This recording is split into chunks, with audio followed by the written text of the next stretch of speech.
4 آس پاس کے شہروں تک خبر پہنچ جائے کہ ہم بیٹی پہ آ رہے ہیں، ہمارے پاس بہت پیسہ ہے، اب ہم دکھانے کا یہی تو وقت ہے کہ ہم بیٹی کی شادی پر خرچ کریں گے تو لوگوں کو پتہ چلے گا ہم کتنے امیر ہیں، لیکن اس کی پرسنٹیج بہت کم ہے۔ ہم تو یہاں بات کرتے ہیں اکثریت کی، اکثریت میں سفید پوش لوگ آ جاتے ہیں بیچارے، جو اگر کچھ اچھے نظر بھی آتے ہیں تو پیچھے ان کے پاس اتنا کچھ ہوتا نہیں ہے، لیکن اپنی سفید پوشی چھپانے کے لیے وہ لڑکے والوں کو کسی بھی ان کی فرمائش، ان کی کسی خواہش، ان کے سو کالڈ چاؤ پورا کرنے پہ وہ ان کو منع نہیں کرتے۔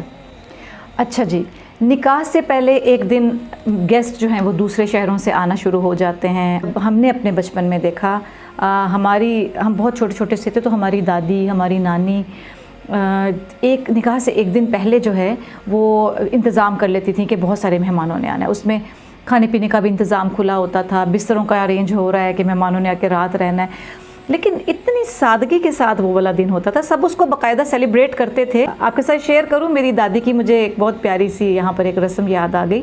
میری دادی ماں گندم کو بوائل کروا کے چارپائی پہ کپڑا بچھا کے کھلا ڈھیر سارا ڈلوا دیا کرتی تھیں، اور آنے والیوں کو، جو بھی مہمان آتی تھیں، جاتے وقت وہ گندم اس کے ساتھ گڑ اور تھوڑا سا کشمش ڈرائی فروٹ اس میں ڈال کے وہ ساتھ دیا کرتی تھیں، یعنی کہ یہ ایک رسم سی ہوتی تھی لیکن خوبصورت رسم تھی۔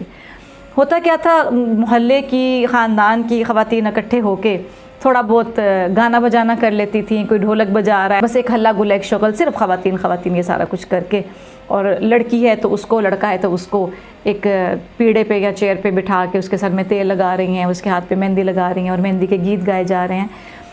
ٹھیک تھا، یہاں تک مناسب تھا، یہاں تک آپ اپنے گھر میں خوشی منا رہے ہیں، آپ کو اجازت ہے، چار دیواری میں خواتین اپنا ایک چھوٹا سا فنکشن کر رہی ہیں، اس میں کوئی مذائقے والی بات نہیں۔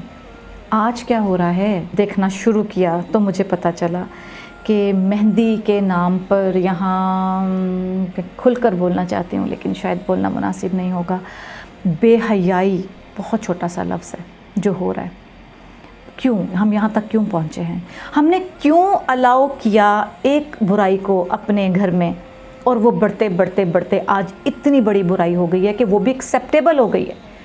اگر اس ایک فنکشن میں جو مہندی کے نام پر ہو رہا ہے، دلہن اٹھ کر مکمل ڈانس کر رہی ہوتی ہے، دلہا اٹھ کے ڈانس کر رہا ہے، دلہن کی بہنیں، میرڈ ان میرڈ، دلہے کی بہنیں، سب وہاں پہ بزرگ نہیں ہوتے کیا؟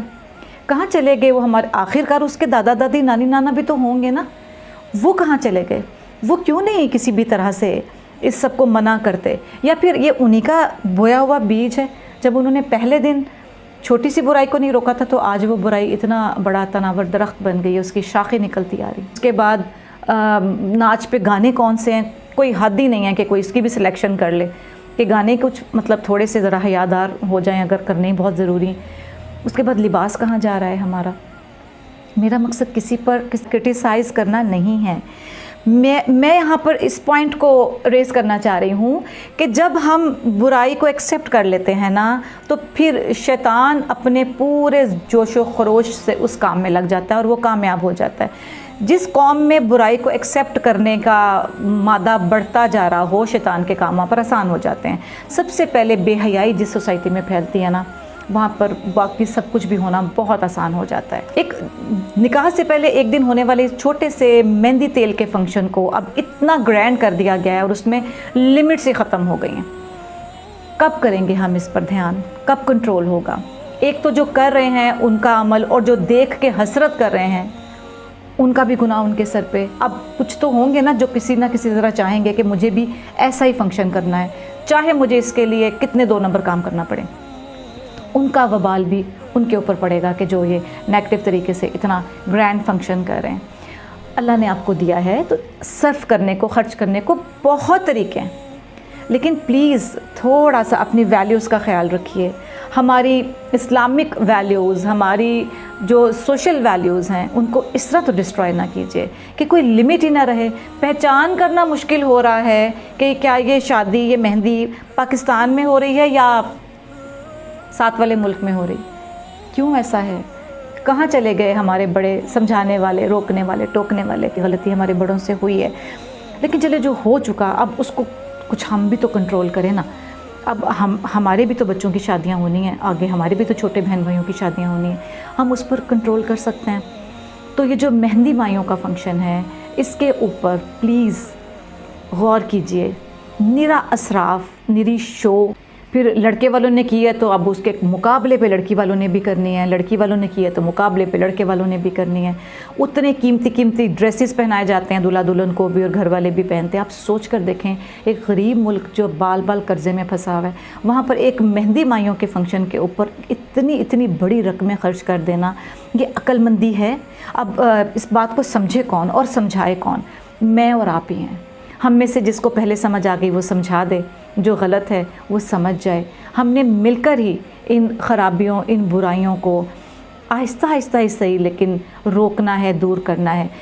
کبھی جھجک محسوس نہ کریں. جو چیز آپ کو غلط لگتی ہے، جو آپ کے مذہبی کلچر کے ساتھ ٹکراتی ہے، آپ کے سوشل کلچر کے ساتھ ٹکراتی ہے، اس پر بات کرنے سے کبھی جھجک محسوس نہ کریں. بس بات کرنے کا انداز اچھا ہونا چاہیے. بات کیجئے، آپ اس پر عمل کر سکتے ہیں تو بھرپور عمل کیجئے، لیکن اگر آپ عمل نہیں کر سکتے تو کم از کم بولا تو کریں کہ یہ جو آپ کر رہے ہو، یہ بھائی یا بہن یا خالہ یا مامی، یہ اس کو یوں بھی تو کر سکتے تھے. اگر ہم نے نہیں بدلنا تو کس نے بدلنا ہے؟ ہم ایجوکیٹڈ ہوتے جا رہے ہیں، ایک طرف ایجوکیٹڈ ہوتے جا رہے ہیں، دوسری طرف ہم بے حیا ہوتے جا رہے ہیں، ہم دوسری طرف اسراف کے گناہ میں مبتلا ہوتے جا رہے ہیں. قرآن میں اسراف کرنے والے کے لیے اللہ پاک نے کتنا سخت ناراضگی کا اظہار کیا ہوا ہے اسراف کرنے والوں پہ. تو کیا یہ اسراف نہیں ہے؟ ایک مہندی کے فنکشن کے اوپر جتنی رقم خرچ ہو جاتی ہے، پتہ نہیں کتنی غریب بیٹیوں کی اس میں پوری شادی ہو سکتی ہے. تو درخواست ہے جی میری بس آپ لوگوں سے کہ میری ان باتوں کو تھوڑا سیریس لیجئے، اور دعا ہے کہ اللہ کریم مجھے، آپ کو، ہم سب کو، اس پوری قوم پاکستان کو سادگی اختیار کرنے کی ترغیب عطا فرمائے. اللہ تعالی ہمیں اس قابل بنائے کہ ہم اپنے بچوں کے ذہن یہ بنا دیں کہ بیٹا نکاح ایک فریضہ ہے، اور اس کو ادا کرنے کے لیے یہ طریقے بیسٹ ہیں. جتنا ان رسم و رواج سے باہر نکل آؤ اتنا تمہارے لیے، اس پوری قوم کے لیے بہتر ہے. اچھا، یہاں پہ بہت سارے لوگ کہتے ہیں لو جی پھر خاندان میں عزت نہیں رہتی، پھر لوگ باتیں کرتے ہیں پتہ نہیں انہیں سینس نہیں تھی، یہ ماڈرن نہیں ہیں، انہوں نے پیسہ بچا لیا ہے، پیسہ خرچتے ہوئے اتنی تکلیف ہوئی تھی اس لیے انہوں نے سادگی سے فنکشن کر لیا ہے. تو یہاں پر تو میں بس اتنی سی بات عرض کر سکتی ہوں کہ آپ نے کس کو راضی کرنا ہے؟ آپ پرائیورٹی پہ کس کو لاتے ہیں؟ آپ نے رب کو راضی کرنا ہے کہ جگ کو راضی کرنا ہے؟ جگ کبھی راضی نہیں ہوتا، میں آپ کو بتا دوں. جب آپ نے کروڑوں روپے لگا کے بھی ایک فنکشن ارینج کیا ہوا ہے نا، تو 10-20 لوگ آپ کے اس فنکشن میں سے کیڑے ضرور نکالیں گے. لوگوں کو راضی کرنے کے لیے کبھی رب کو ناراض نہ کریں. لہٰذا لوگوں کے لیے گناہ کے مرتکب نہ ہوں، لوگوں کے لیے ایک برائی کو پنپنے کے مرتکب نہ ہوں.